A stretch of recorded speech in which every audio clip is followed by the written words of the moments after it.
militarized police violence carried out against black and other non-European colonized peoples domestically, and the brutal violence of the U.S. military and intelligence agencies abroad are two sides of the same white supremacist colonial capitalist coin.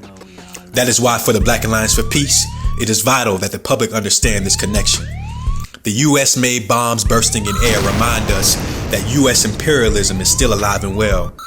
The U.S. commitment to the concept of full-spectrum global dominance is carried out in many forms, including 11 command centers that are headquartered across the world. The U.S. Africa Command, or AFRICOM, puts most African states under the effective military control of the United States.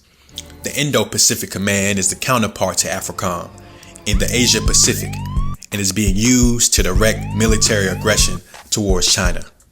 2 years after the end of the Second Imperialist War in 1945, the U.S. established the U.S. Indo-Pacific Command Center in 1947, formerly known as the U.S. Pacific Command Center.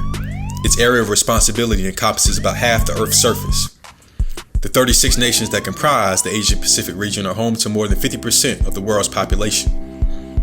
The U.S. has 375,000 enlisted members of its Indo-Pacific Command, including 60% of its Navy ships, 55% of its armies, and 2/3 of its Marine Corps.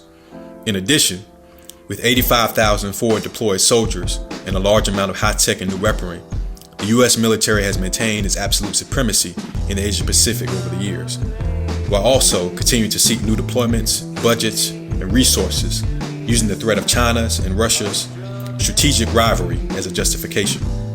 South Korea, Guam, Australia, Malaysia, and a host of other countries have strengthened military arrangements with the United States over the last decade. In 2007, the Bush administration announced the establishment of the U.S. African Command Structure. We're going to Benin, Tanzania, Rwanda, Ghana, and Liberia. Each of these countries is blessed with natural beauty, vibrant culture, and an unmistakable spirit of energy and optimism. Africa in the 21st century is a continent of potential. AFRICOM, that was then fully launched on October 1st, 2008. The U.S., which currently has the largest military budget in its history, spends nearly $2 billion per year to carry out imperialism in Africa. A study by the UN concluded that in the majority of cases, state action appears to be the primary factor finally pushing individuals into violent extremism in Africa. Of more than 500 former members of militant organizations interviewed for the report, 71% pointed to government action, including killing of a family member or friend, or arrest of a family member or friend as the incident that prompted them to join a group. And the cycle continues. Drone attacks breed recruitment, which produces further terror attacks, which leave the states involved more dependent on U.S. military support. This is how the West creates the demand for AFRICOM. We must demand that the U.S. shut down AFRICOM and the U.S. Indo-Pacific Command. No compromise, no retreat.